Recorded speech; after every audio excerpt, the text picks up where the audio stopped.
BCS and PSC coaching চ্যানেলে তোমাদের সকলকে ওয়েলকাম জানাচ্ছি। আজকের আমি তোমাদের জন্য তোমার যে আপকামিং আরআরবি এনটিপিসির গ্র্যাজুয়েট লেভেল পরীক্ষাটা আসছে সেই পরীক্ষার প্রিভিয়াস ইয়ারের স্ট্যাটিক সেট নিয়ে এসেছি। অলরেডি কিন্তু আমি রেলওয়ের এনটিপিসি স্ট্যাটিক জিকের দুটো সেট আপলোড করে দিয়েছি, মানে গ্র্যাজুয়েট লেভেল এনটিপিসির গ্র্যাজুয়েট লেভেল পরীক্ষার দুটো পিওয়াইকিউ স্ট্যাটিক জিকের সেট আমি আপলোড করে দিয়েছি। যারা এখনও দেখোনি তারা কিন্তু এই স্ট্যাটিক জিকের সেটগুলো আমার প্লে লিস্ট চেক করে দেখে নিতে পারো, আশা করি উপকৃত হবে। এবং এই স্ট্যাটিক জিকের কোশ্চেনগুলো কিন্তু যে এনটিপিসির যে এইচএস লেভেল বলো রেলওয়ের যে ডি গ্রুপে পরীক্ষা সেখানেও কিন্তু উপকৃত হবে। এবং তোমাদের গ্র্যাজুয়েট লেভেল পরীক্ষাটা তো যতদূর সম্ভব 5ই জুন থেকেই শুরু হচ্ছে, তো পরীক্ষা তো প্রায় এসেই গেল। কোশ্চেনগুলো দেখো, আশা করি তোমরা উপকৃত হবে এবং কোশ্চেনের প্যাটার্নটা সম্বন্ধে তোমাদের একটা থরো কনসেপ্ট এসে যাবে। আর আমার ভিডিওগুলো ভালো লাগলে ভিডিওগুলোকে লাইক করো, পারলে চ্যানেলটাকে সাবস্ক্রাইব করে শেয়ার করো, খারাপ লাগলে কিন্তু ডিসলাইক করতে ভুলো না। আর যারা আমার টেলিগ্রাম চ্যানেলটা এখনও জয়েন করোনি তারা কিন্তু অবশ্যই আমার টেলিগ্রাম চ্যানেলটা জয়েন করে নিও, তাতে তোমরাই উপকৃত হবে। আর টেলিগ্রাম চ্যানেলে আমি ভিডিওগুলোর ফ্রি পিডিএফ আপলোড করে রাখি, তোমরা অনায়াসে সেখান থেকে পিডিএফগুলো ডাউনলোড করে নিও, তাতে তোমাদের পড়তে সুবিধা হবে। ইউটিউবের ডেসক্রিপশন বক্সে টেলিগ্রাম চ্যানেলের লিঙ্কটা পেয়ে যাবে। এছাড়াও আমি প্রতিটা ভিডিওর কমেন্ট বক্সে কিন্তু টেলিগ্রাম চ্যানেলের লিঙ্কটা দিয়ে রাখি, তোমরা ওখান থেকে অনায়াসে টেলিগ্রাম চ্যানেলের লিঙ্কটাতে ক্লিক করে টেলিগ্রাম চ্যানেলে জয়েন হয়ে যেও। এনটিপিসির যে পিডিএফগুলো আমি এখনও আপলোড করিনি, আমি কিন্তু 2-1 দিনের মধ্যে আপলোড করে দেবো, কোনো অসুবিধা নেই। একটা নির্দিষ্ট ভিউ আসার পরেই আমি আপলোড করি, তো অসুবিধা নেই, আমি আপলোড করে দেবো। তো চলো আজকের প্রথম প্রশ্ন বন্ধুরা, ওয়ার্ল্ড বাইসাইকেল ডে কবে পালিত হয়? অপশানগুলো দেখে নেওয়া যাক। খুব গুরুত্বপূর্ণ প্রশ্ন কিন্তু এগুলো এনটিপিসির ক্ষেত্রে। রেলওয়ে যে কটা পরীক্ষা হবে কিংবা ধরো যে স্টাফ সিলেকশনের যে পরীক্ষাগুলো হয় ওই সব পরীক্ষার ক্ষেত্রে কিন্তু এই যে প্রশ্নগুলো না খুবই গুরুত্বপূর্ণ। 6 জুন, 6 মে, 3 জুন মানে 3রা জুন, 4 মে। সঠিক উত্তর কী হবে? সঠিক উত্তর হবে 3রা জুন, মানে world bicycle day world wise আর কি এটা পালন করা হয় 3রা জুন। চলো পরের প্রশ্ন, 2025 সালের প্রজাতন্ত্র দিবসে সেরা ট্যাবলো পুরস্কার জিতেছে কোন রাজ্য? আচ্ছা, এটা আমি কিন্তু আর অপশান দিইনি, কারণ এটা কিন্তু যখন আমি প্রশ্নগুলো সেট করেছি এটা তো ওই 2016-তে তোমাদের একটা এনটিপিসি গ্র্যাজুয়েট লেভেল পরীক্ষা হয়েছিল আর 21-এ হয়েছিল। আমি 21 না 20-তে হয়েছিল, মানে ওই সময়ের যে প্রশ্নগুলো ছিল তার থেকে আমি যতটা কালেক্ট করতে পেরেছি সেখান থেকে তোমাদের দিয়েছি। সিবিটি 1-এর প্রশ্ন এগুলো সব। এবারে এইখানে যে প্রশ্নটা এটা কিন্তু আর তখনকার এগেনস্টে ছিল, ওটা হয়তো আর এটা 2016-এর এগেনস্টে ছিল, আমি কিন্তু 2025-এর এগেনস্টে দিয়েছি, মানে যেটা আসতে পারে। তাই 2025 সালের যে রিপাবলিক ডে গেল সেখানে তো সেরা ট্যাবলো মানে যেন তোমার সাজায় বিভিন্ন রাজ্য থেকে, ওই ট্যাবলোর মধ্যে কোনটা সেরা ট্যাবলোর পুরস্কার পেয়েছে? উত্তরপ্রদেশ। এবার যদি বলে উত্তরপ্রদেশ দিয়েই দিল পরীক্ষাতে যে উত্তরপ্রদেশ এবছর রিপাবলিক ডেতে সেরা ট্যাবলোর পুরস্কারটা পেয়েছে, কিন্তু কি কনসেপ্টের ভিত্তি করে ওরা ট্যাবলোটা তৈরি করেছিল? তাহলে সঠিক উত্তর হবে মহাকুম্ভ ভিত্তিক। মানে রিসেন্টলি যেন একটা মহাকুম্ভ হয়ে গেল, মহাকুম্ভ সম্বন্ধে আশা করি সকলেই অল্প বিস্তর জানো। তো মহাকুম্ভ ভিত্তিক ট্যাবলো কিন্তু করেছিল উত্তরপ্রদেশ, তার জন্যই কিন্তু সেরা ট্যাবলোর পুরস্কার কিন্তু 2025 সালের উত্তরপ্রদেশ পেয়েছে। আচ্ছা, এই সম্বন্ধে আরেকটু জেনে নাও। যদি বলে যে এবছর যে রিপাবলিক ডেতে সেরা মার্চিং কন্টিজেন্টের খেতাবকে জিতেছে, মার্চিং কন্টিজেন্টের খেতাব জিতেছে জম্মু কাশ্মীর রাইফেল, এটাও কিন্তু খুব গুরুত্বপূর্ণ। যদি বলে যে সেরা ট্যাবলো জিতেছে তাহলে রাজ্য হিসাবে উত্তরপ্রদেশ, আর যদি বলে মার্চিং কন্টিজেন্টের খেতাব জিতেছে জম্মু কাশ্মীর রাইফেল।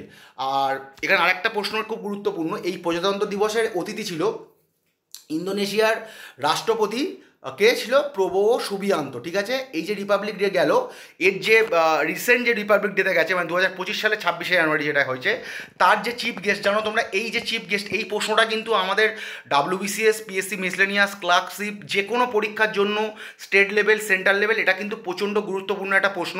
তাহলে 2025 সালে যে রিপাবলিক ডে গেল তার যে চিফ গেস্ট ছিল উনি হচ্ছেন ইন্দোনেশিয়ার প্রেসিডেন্ট প্রবোও সুবিয়ান্ত।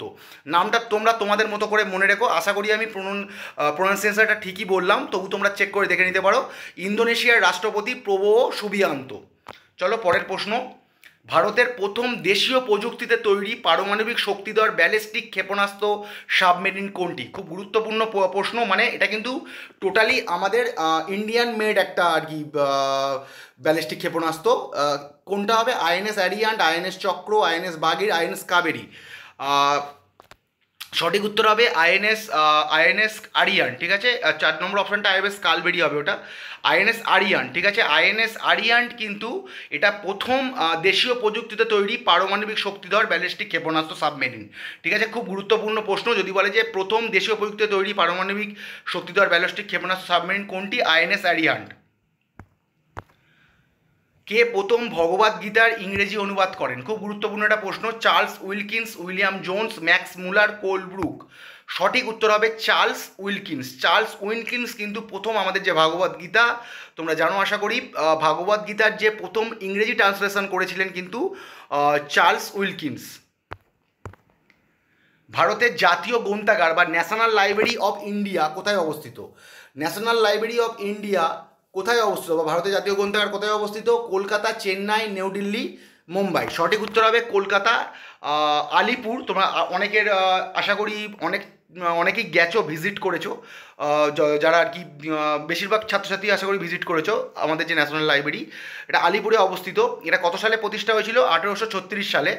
এই সম্বন্ধে গুরুত্বপূর্ণ নোট দেখে নেওয়া যাক। প্রথমে এর নাম ছিল কিন্তু ক্যালকাটা পাবলিক লাইব্রেরি, ঠিক আছে, ক্যালকাটা পাবলিক লাইব্রেরি। 1953 সালে কিন্তু এই নামটা হয়েছিল ন্যাশনাল লাইব্রেরি অফ ইন্ডিয়া। আর এর যে বর্তমান যে পরিচালক, মানে এর বর্তমান যে ডিরেক্টর, ওনার নাম হচ্ছে অজয় প্রতাপ সিং। এটাও কিন্তু গুরুত্বপূর্ণ। আর একটা জেনে নাও, মানে এই যে লাইব্রেরি, ন্যাশনাল লাইব্রেরি, বর্তমানের যে ন্যাশনাল লাইব্রেরি অফ ইন্ডিয়া, এটার এই অবধি আসার জন্য কিন্তু এর পিছনে অনেক ইতিহাস আছে, তোমরা চাইলে পড়ে নিতে পারো।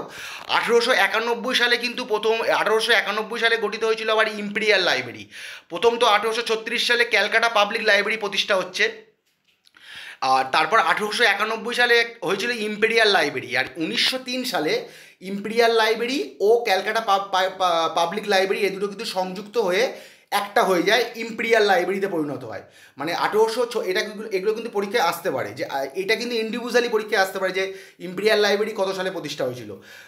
1836 সালে হচ্ছে ক্যালকাটা পাবলিক লাইব্রেরি, 1891 সালে হচ্ছে ইম্পেরিয়াল লাইব্রেরি। এইবার 1903 সালে এটা কিন্তু লর্ড কার্জনের প্রচেষ্টাতেই হয়েছিল। লর্ড কার্জনের প্রচেষ্টাতে কিন্তু ইম্পেরিয়াল লাইব্রেরি ও আমাদের ক্যালকাটা পাবলিক লাইব্রেরি দুটো কিন্তু মার্জ হয়ে যায় একটা হয়ে যায় ইম্পেরিয়াল লাইব্রেরি।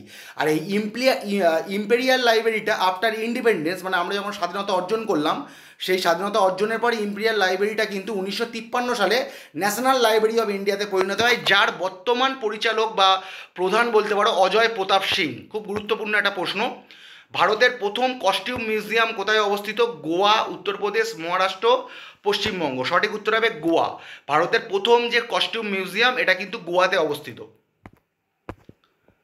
উর্দু ভাষাকে নিম্নলিখিত কিসের নামে উল্লেখ করা হয়, অবধি বা আওয়াদ এরম বলে দেখবে অনেকে, সৌরসেনী, ফার্সি, লস্করি ভাষা। সঠিক উত্তর হবে লস্করি ভাষা। উর্দু ভাষাকে কী ভাষা বলা হয়, লস্করি ভাষা। লস্কর মানে সোলজার ল্যাঙ্গুয়েজ বা ক্যাম্প ল্যাঙ্গুয়েজ, ঠিক আছে, মানে সৈন্যবাহিনীর ভাষা। ক্যাম্প ল্যাঙ্গুয়েজ বা সোলজার ল্যাঙ্গুয়েজ নামে কিন্তু এটা কিন্তু পরিচিত। উর্দু ভাষাকে কিন্তু অনেক সময় ক্যাম্প ল্যাঙ্গুয়েজ বা সোলজার ল্যাঙ্গুয়েজ নামে পরিচিত, ঠিক আছে। আর বাংলায় বললে লস্করি ভাষা। যদি বাংলায় না থাকে এমন কোনো পরীক্ষা দাও, অনেক জায়গায় আছে সোলজার ল্যাঙ্গুয়েজ বা ক্যাম্প, তখন কিন্তু এটাই সঠিক উত্তর হবে। তাই জন্য ইংলিশ নামগুলো আমি দুরকম ইংলিশ নামই দিয়ে দিয়েছি, ক্যাম্প স্ল্যাশ দিয়ে দেখবে সোলজারও দিয়ে দিয়েছি। প্রবাসী ভারতীয় দিবস 2025 কোন রাজ্যে অনুষ্ঠিত হয়, পশ্চিমবঙ্গ, ওড়িশা, তামিলনাড়ু, ত্রিপুরা। সঠিক উত্তর হচ্ছে ওড়িশাতে। মানে এই বছরের যে একদম লেটেস্ট যে প্রবাসী ভারতীয় দিবস, এটা অনুষ্ঠিত হয়েছে আমাদের ওড়িশাতে। আর যদি পার্টিকুলার জায়গাটা বলে তাহলে ভুবনেশ্বর। এটাও কিন্তু মনে রেখো। এই যে 4টে নাম দেখছো, এটা কিন্তু আমি সাজিয়ে দিয়েছি, মানে ডাইরেক্টও দিয়ে দিতে পারতাম, কিন্তু এটা আমি এই কারণেই দিয়েছি। প্রবাসী ভারতীয় দিবস, যেটা আমি যেখান থেকে প্রশ্নটা কালেক্ট করেছিলাম, ওটা কিন্তু 2021-এর এগেনস্টে ছিল। ওখানে কিন্তু প্রশ্নটা কোন রাজ্যে দেয়নি, ওরা 4টে শহরের নাম দিয়ে দিয়েছিল, তাই শহরের নামটাও কিন্তু মনে রাখবে। প্রবাসী ভারতীয় দিবস 2025 অনুষ্ঠিত হয়েছে ওড়িশা, রাজ্য বললে ওড়িশা, আর পার্টিকুলারলি বললে ভুবনেশ্বরে। আর এই বছরের থিম ছিল ডায়াসপোরাস কন্ট্রিবিউশন টু বিকশিত ভারত, ঠিক আছে। একটা করে থিম তো থাকে, তোমরা জানো। 2025 সালের প্রবাসী ভারতীয় দিবসের থিম ছিল ডায়াসপোরাস কন্ট্রিবিউশন টু এ বিকশিত ভারত, ঠিক আছে। ডায়াসপোরাস কন্ট্রিবিউশন টু এ বিকশিত ভারত মানে আমাদের যে বিকশিত ভারতে প্রবাসীদের অবদান, এই ডায়াসপোরাস মানে এটা ডায়াসপোরাস মানে প্রবাসী, তোমরা চাইলে দেখে নিতে পারো। ডায়াসপোরাস মানে কিন্তু প্রবাসী। বিকশিত ভারত, ডায়াসপোরাস কন্ট্রিবিউশন টু এ বিকশিত ভারত, মানে আমাদের যে বিকশিত ভারতের প্রবাসীদের অবদান, এটাই ছিল। আর এর যেমন ওই রিপাবলিক ডেতে একজন গেস্ট ছিল দেখলে ইন্দোনেশিয়ার রাষ্ট্রপতি, সেরকমই আমাদের যে প্রবাসী ভারতীয় দিবসের প্রধান অতিথি ছিল ক্রিস্টিন কার্লা কাঙ্গালু। ক্রিস্টিন কার্লা কাঙ্গালু ইনি কিন্তু ত্রিনিদাদ ও টোবাগোর রাষ্ট্রপতি সম্ভবত, তোমরা দেখে নিও। ত্রিনিদাদ টোবাগো জানো তোমরা, ওই যে ওয়েস্ট ইন্ডিজ যখন দেখবে ক্রিকেট খেলে তখন কিন্তু দেখবে ওই যে বিভিন্ন দ্বীপপুঞ্জগুলো একসঙ্গে খেলে। ত্রিনিদাদ টোবাগো মানে ব্রায়ান লারা কিন্তু ত্রিনিদাদ টোবাগোর, ঠিক আছে। যেমন ক্রিস গেল কিন্তু জামাইকার, ঠিক আছে। হুসেন বোল্ট যে ছোটে মানে যে অ্যাথলেট তোমরা জানো আশা করি, স্প্রিন্টার, উনিও কিন্তু জামাইকার। বিভিন্ন রকম অনেক কটা দেশ মিলিয়ে দেখবে ওখানে হাইতি, এরকম অনেক দেশ মিলিয়ে কিন্তু ওয়েস্ট ইন্ডিজ বলে। ফুটবল যখন কিন্তু খেলা হয় তখন কিন্তু আলাদা আলাদা দেশ করে খেলে। ক্রিকেটে ফুটবলে কিন্তু ওরমভাবে ওয়েস্ট ইন্ডিজভাবে খেলতে পারেন, তখন আলাদা আলাদা দেশভাবে পার্টিসিপেট করে। তা ইনি কিন্তু ত্রিনিদাদ ও টোবাগো, এবং ইনি কিন্তু ভার্চুয়ালি প্রেজেন্ট ছিলেন, মানে ইনি কিন্তু সশরীরে প্রেজেন্ট ছিলেন না। মানে এই যে প্রবাসী ভারতীয় দিবস দেখছো, এখানে প্রধান অতিথি ছিল ক্রিস্টিন কার্লা কাঙ্গালু, উনি ত্রিনিদাদ টোবাগোর রাষ্ট্রপতি হবে যতদূর সম্ভব। উনি কিন্তু ভার্চুয়ালি প্রেজেন্ট ছিলেন, উনি কিন্তু ফিজিক্যালি প্রেজেন্ট ছিলেন না। চলো পরের প্রশ্ন। ভারতের বর্তমান প্রতিরক্ষা মন্ত্রীকে, মানে ডিফেন্স মিনিস্টার রাজনাথ সিং, এই সম্বন্ধে কিছু গুরুত্বপূর্ণ নোট দেখে নাও।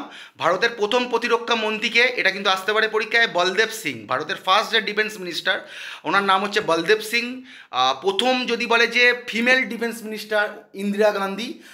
যদিও ইন্দিরা গান্ধী কিন্তু দুবার এই পদে কিন্তু অধিষ্ঠিত হয়েছিলেন, মানে অ্যাজ এ ডিফেন্স মিনিস্টার হিসাবে ইন্দিরা গান্ধী কিন্তু দুবার, মানে টোয়াইস কিন্তু উনি এই পদে অধিষ্ঠিত হয়েছিলেন, কিন্তু দুবারই কিন্তু মানে পূর্ণাঙ্গ সময়ের জন্য নয়, মানে ফুল টেনারের জন্য নয়, ঠিক আছে। একবার 19 দিনের জন্য, আর একবার যতদূর সম্ভব দেখবে যে 2 বছর কতদিন, মানে ওই ধরো অলমোস্ট 2 বছর 3 মাস কি 2.5 বছরের জন্য, মানে ফুল টেনারের জন্য উনি কখনোই কিন্তু অধিষ্ঠিত হয়নি। আর ভারতের যদি বলে যে পূর্ণ সময়ের মহিলা প্রতিরক্ষা মন্ত্রী, এটা কিন্তু আসে পরীক্ষায়। প্রথম মহিলা প্রতিরক্ষা মন্ত্রী যদি আসে ইন্দিরা গান্ধী, আর যদি বলে যে পূর্ণ সময়ের জন্য, মানে একদম ইন্দিরা গান্ধী কী হিসাবে প্রতিরক্ষা মন্ত্রী হয়েছিলেন, মানে উনি ধরো হয় না এক দেখবে যে যখন পাওয়া যাচ্ছে না, একজন 2-3টে ডিপার্টমেন্টের দায়িত্ব নিয়ে নেয়, হ্যাঁ, এইভাবে হয়েছিলেন। কিন্তু যদি প্রথম থেকেই নারী হিসাবে সিলেক্ট করছে, তখন কিন্তু যদি আসে নির্মলা সীতারামন। এটা ভুল হয়েছে বন্ধুরা, এটা একটু চেক করতে হবে, এটা হচ্ছে সুষমা স্বরাজ হবে। ভারতের প্রথম পূর্ণ সময়ের মহিলা প্রতিরক্ষা মন্ত্রী হলেন নির্মলা সীতারামন। মনে হচ্ছে হবে না বন্ধুরা, এটা আমি পিডিএফে চেঞ্জ করে দেবো। নির্মলা সীতারামন হচ্ছে অর্থমন্ত্রী হবে, এটা মনে হচ্ছে হবে আমাদের সুষমা স্বরাজ, আমার যতদূর মনে পড়ছে এটা হবে সুষমা স্বরাজ, ঠিক আছে। ভারতের প্রথম পূর্ণ সময়ের মহিলা প্রতিরক্ষা মন্ত্রী হচ্ছেন সুষমা স্বরাজ। আমি একটু দেখে আমি তোমার সুষমা স্বরাজই হবে, দেখে আমি তোমাদের দিয়ে দেবো। আর আমি এই সম্বন্ধে একটা ক্লাস আনবো এনটিপিসির জন্য স্পেশাল, মানে বিভিন্ন রকম পদে কে কে প্রথম ছিলেন, কে কোন মহিলা প্রথম ছিলেন, বর্তমানে কে আছেন, ওখানেও এই কোশ্চেনটা আমি দিয়ে দেবো। এটা নির্মলা সীতারামন হবে না, এটা আমি দেখে আমি চেক করে পিডিএফে চেক করে দিচ্ছি। আর আমি কমেন্ট বক্সে আমি টেলিগ্রাম চ্যানেলের লিঙ্কটা দিয়ে দিচ্ছি। আর ওই প্রথম মহিলা প্রতিরক্ষা মন্ত্রীর পূর্ণাঙ্গ সময়ের প্রথম মহিলা প্রতিরক্ষা মন্ত্রী কী হবে ওটা দিয়ে দিচ্ছি। এয়ারপোর্ট অথরিটি অফ ইন্ডিয়ার বর্তমান চেয়ারম্যানকে, খুব গুরুত্বপূর্ণ একটা প্রশ্ন, Bipin Kumar. Airport authority of India মানে এএআই এর বর্তমান চেয়ারম্যান হচ্ছে বিপিন কুমার। অনেক সময় কিন্তু পরীক্ষায় আসতে পারে এএআই এর ফুল ফর্ম কি, ঠিক আছে। 4টে অপশান দিয়ে দিল, তার ভিতরে একটা থাকবে এয়ারপোর্ট অথরিটি অফ ইন্ডিয়া। এটা প্রতিষ্ঠা হয়েছিল কবে, এটাও কিন্তু পরীক্ষায় আসে। 1995 সালটাই মনে রাখবে, 1 এপ্রিলটা না মনে রাখলেও হবে। 1995 সালে প্রতিষ্ঠা হয়েছিল। এর যে হেডকোয়ার্টার নিউ দিল্লিতে। আর এটা অ্যাকচুয়ালি ধরো দুটো ইনস্টিটিউশন ছিল, দুটো ইনস্টিটিউশন কিন্তু মার্চ হয়ে 95 সালে এয়ারপোর্ট অথরিটি অফ ইন্ডিয়াতে কিন্তু এটা মানে পরিণতি পায়। মানে দুটো ইনস্টিটিউশন মার্চ হয়ে কিন্তু এই লাস্টে এআই হয় 1995। ওইগুলো দিইনি কারণ ওগুলো লাগবে না, এটা কিন্তু পরীক্ষায় আসে। ওএনজিসির বর্তমান চেয়ারম্যানকে, অরুণ কুমার সিন। ওএনজিসির বর্তমান চেয়ারম্যান হচ্ছে অরুণ কুমার সিন। ওএনজিসি কত সালে প্রতিষ্ঠা হয়েছিল এটাও কিন্তু পরীক্ষাতে আসে। 1956 সালে কিন্তু ওএনজিসি প্রতিষ্ঠা হয়েছিল। বর্তমান যে মানে যে চেয়ারম্যান বলো উনি হচ্ছেন অরুণ কুমার সিং বা প্রধান। ONGC full form oil and natural gas corporation limited. আশা করি সকলেই জানো ওএনজিসি সম্বন্ধে। Oil and natural gas corporation limited ওএনজিসির ফুল ফর্ম। চলো পরের প্রশ্ন। Ease of doing business report নিম্নলিখিত কোন প্রতিষ্ঠান প্রতি বছর প্রকাশ করে? Ease of doing business report নিম্নলিখিত কোন প্রতিষ্ঠান প্রতি বছর প্রকাশ করে?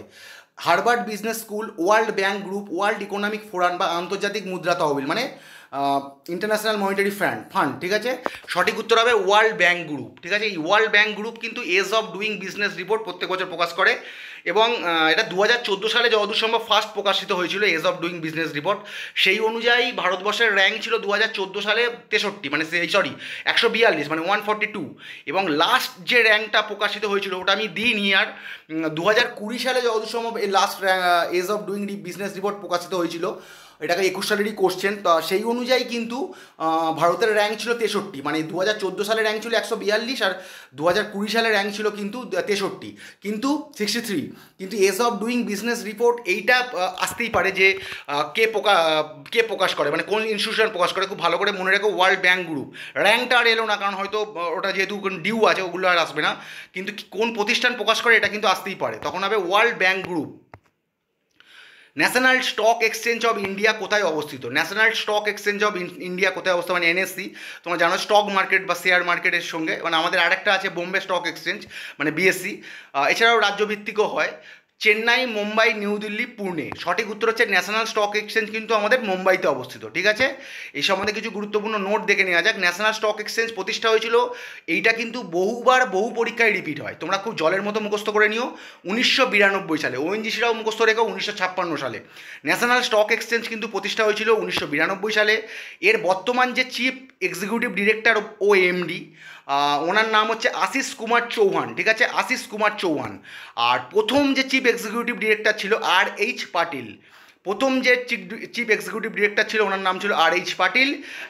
এটা যদি মনে না রাখেও অসুবিধা নেই, কিন্তু বর্তমান যে chief executive director Ashish Kumar Chauhan. আর প্রতিষ্ঠা হয়েছিল 1992 সালে। এর সদর দপ্তর কিন্তু মুম্বাইতে। ঠিক আছে, আর এটা কিন্তু প্রথম চিফ এক্সিকিউটিভ ডাইরেক্টরটা কিন্তু আসতেও পারে।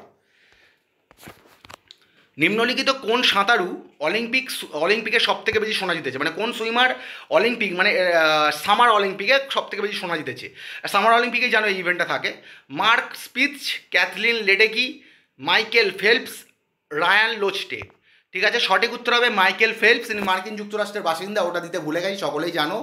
উনি ওনার যে অলিম্পিক কেরিয়ার, এছাড়াও তো ধরো প্রচুর কম্পিটিশানে উনি পার্টিসিপেট করেছে, ওগুলো লাগবে না, মানে পরীক্ষাতে অতটা আসে না, অলিম্পিকটাই আসে। অলিম্পিকের ওনার যে কেরিয়ার, সেখানে কিন্তু টোটাল উনি সর্বমোট 28টা পদক পেয়েছিলেন, তার ভেতরে 23টা সোনা, আর বাকি যে 5টা ওই গোল্ড আর ব্রোঞ্জ পেয়েছেন, ওটা আসে না।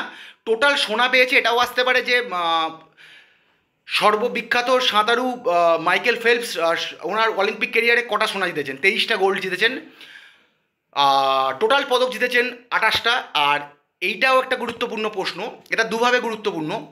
যদি আসে যে মাইকেল ফেলপস একটা একক অলিম্পিকে কটা হায়েস্ট পদক জিতেছিল, সঠিক উত্তর হবে 2008 সালের যে বেজিং অলিম্পিক, মানে যেটা চায়নাতে অনুষ্ঠিত হয়েছিল, সেখানে 8টা সোনা জিতেছিল। আর যদি এরমও আসে, প্রশ্নটা এইভাবেও আসে যে ধরো এরমভাবে আসছে যে একক অলিম্পিক, মানে যে কোনো একটা অলিম্পিক, যেমন 2024-এর যে প্যারিস অলিম্পিক হয়ে গেল, ঠিক আছে, এরকমই ধরো এরকম এলো যে কোনো একক অলিম্পিকে, মানে সামার অলিম্পিকে, গ্রীষ্মকালীন অলিম্পিকে সব থেকে বেশি সোনা জিতেছেন কোন প্লেয়ার? ওখানেও কিন্তু সঠিক উত্তর হবে মাইকেল ফেলপস। মানে উনি হচ্ছে অলিম্পিকের যে ইতিহাসে সর্ববিখ্যাত আর কি একজন খেলোয়াড় বলতে পারো। মানে তাহলে উনি কটা জিতেছেন? 8টা সোনা, মানে একটা অলিম্পিকেতেই 8টা সোনা জিতেছে। তোমরা জানো যে অনেক দেশ আছে যে একটা পদকও পায় না, সে ব্রোঞ্জও পায় না, সেখানে উনি একাই 8টা ইন্ডিভিজুয়ালি পদক জিতেছেন। আর 2008 সালের অলিম্পিক, এটাও মনে রেখো। এরমভাবে আসতে পারে যে উনি কোন অলিম্পিকে 8টা পদক জিতেছিলেন, 8টা গোল্ড জিতেছিলেন। সঠিক উত্তর হবে 2008 সালে। মানে একটা অলিম্পিকে সব থেকে বেশি সোনা জিতেছে কোন খেলোয়াড়, সেটাও হচ্ছে মাইকেল ফেলপস। কোন অলিম্পিকে? 2008 সালের বেজিং অলিম্পিকে। ভালো করে বুঝিয়ে দিলাম, তোমরা একটু দেখে নিও। কোন রাজ্যে প্রথম ইভিএম ব্যবহৃত হয়? মানে তোমরা জানো যে আগে ব্যালট পেপারের মাধ্যমে ভোট হতো, মানে দেখবে যে তোমরা যদি তোমাদের পিতা মাতা বা তারও কাকু জেঠুদের জিজ্ঞেস করো, দেখবে আগে কাগজের মাধ্যমে ভোট হতো। একটা কি তোমাকে মানে ওই ভোটিং সেন্টারে যাওয়ার পর তোমাকে একটা জায়গায় ছাপ মেরে সেটাকে ফোল্ড করে দিতে হতো, একটা বাক্সা ফেলতে হতো। এখন কিন্তু যেমন ইভিএমের মাধ্যমে ভোট হচ্ছে। তোমরা সবাই আশা করি ভোটার হয়ে গেছো যারা কম্পিটিটিভ এক্সাম পরীক্ষা দিচ্ছ।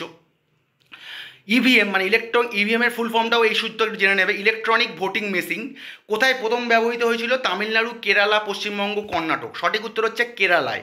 কেরালায় কিন্তু প্রথম ইভিএম ব্যবহৃত হয়েছিল।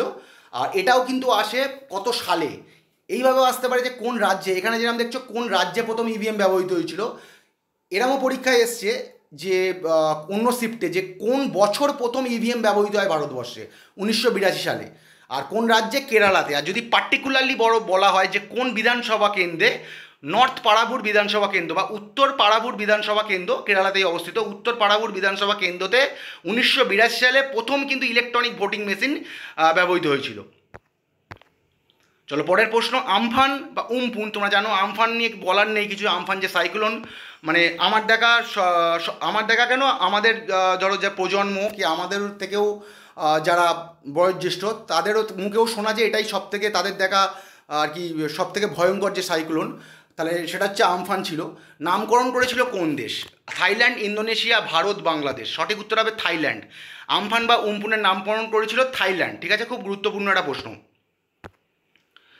2024 সালের জ্ঞানপীঠ পুরস্কার কে পেয়েছেন? আমি এটা ডাইরেক্ট দিয়ে দিচ্ছি, বিনোদ কুমার শুক্লা। ঠিক আছে, বিনোদ কুমার শুক্লা, খুব গুরুত্বপূর্ণ প্রশ্ন, এটা কিন্তু পরীক্ষাতে আসতেই পারে। 2024 সালের জ্ঞানপীঠ পুরস্কার পেয়েছেন বিনোদ কুমার শুক্লা। প্রথম জ্ঞানপীঠ পুরস্কার কে পেয়েছিল? জি শঙ্কর কুরুপ। ঠিক আছে, জি শঙ্কর কুরুপ কিন্তু প্রথম জ্ঞানপীঠ পুরস্কার পেয়েছিল কত সালে? 1965 সালে। কোন সাহিত্যকর্মের জন্য? ওডাক্কু ঝল। ঠিক আছে, এটা কিন্তু পরীক্ষায় আসে, মানে এইটা আসে না পরীক্ষাতে, বলে না যে কোন সাহিত্যকর্মের জন্য জি শঙ্কর কুরুপ পেয়েছিল, কিন্তু আসে যে প্রথম কোন ভাষায় আর কি জি শঙ্কর কুরুপ যে জ্ঞানপীঠ পুরস্কার পেয়েছিলেন তিনি কোন ভাষায় তার সাহিত্য রচনা করতেন, তখন হবে মালায়ালাম। এটা কিন্তু মনে রেখো। প্রথম বাঙালি হিসাবে জ্ঞানপীঠ পুরস্কার পেয়েছেন তারাশঙ্কর বন্দ্যোপাধ্যায় 1966 সালে গণদেবতা সিনেমার জন্য। এবারে গণদেবতা সিনেমাটা তোমরা আশা করি সকলেই দেখেছো, মানে যারা একটুখানি এই টাইপের সিনেমা দেখো, মানে সৌমিত্র চট্টোপাধ্যায় অভিনয় করেছিলেন, দেখবে সমিত ভঞ্জ ছিল, খুব ভালো সিনেমা, যদি না দেখে থাকো দেখে নিতে পারো, অনায়াসেই তোমরা পেয়ে যাবে অনলাইনে। প্রথম বাঙালি হিসাবে জ্ঞানপীঠ পুরস্কার পেয়েছিলেন তারাশঙ্কর বন্দ্যোপাধ্যায়, তার কোন সাহিত্যের উপন্যাসের জন্য? গণদেবতা উপন্যাসের জন্য। কত সালে? 1966 সালে। আচ্ছা, একটু উল্টোপাল্টা সাজানো হয়ে গেছে। প্রথম মহিলা হিসাবে জ্ঞানপীঠ পুরস্কার কে পেয়েছিল? এটা কিন্তু মারাত্মক একটা গুরুত্বপূর্ণ প্রশ্ন।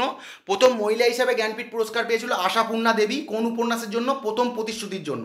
কত সালে? 1976 সালে। এটাও কিন্তু পরীক্ষাতে আসে, খুব গুরুত্বপূর্ণ এগুলো, প্রতিকটা নোট কিন্তু গুরুত্বপূর্ণ। মহাশ্বেতা দেবী। আচ্ছা, এবারে আমি কি করেছি, যতজন বাঙালি আজ পর্যন্ত জ্ঞানপীঠ পুরস্কার পেয়েছে তাদের একটা লিস্ট আমি করে দিয়েছি, কারণ এটা কিন্তু রাজ্য সরকারের যে কোনো পরীক্ষায় আসতে পারে, কিংবা তোমরা যারা ইন্টারভিউ দিতে যাবে তাদের জিজ্ঞেস করতে পারে।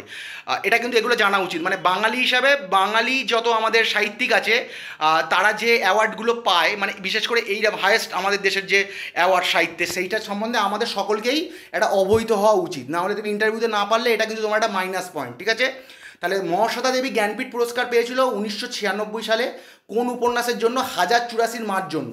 1996 সালে মহাশ্বেতা দেবী জ্ঞানপীঠ পুরস্কার পায় 1084 মায়ের জন্য। আচ্ছা, এটা একটু বলে নিই, ইনিও একজন বাঙালি, কিন্তু ইনি বাংলায় তোমার রচনা করেন না, তোমরা জানো।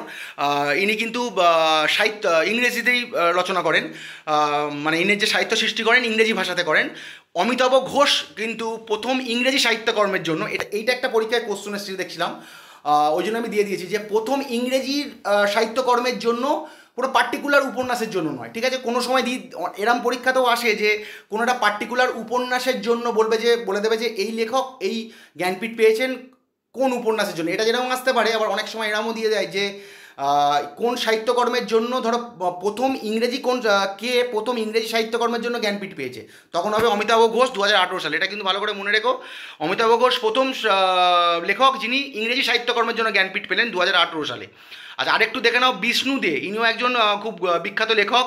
1971 সালে কিন্তু উনি জ্ঞানপীঠ পুরস্কার পেয়েছেন স্মৃতিসত্তা ভবিষ্যতের জন্য।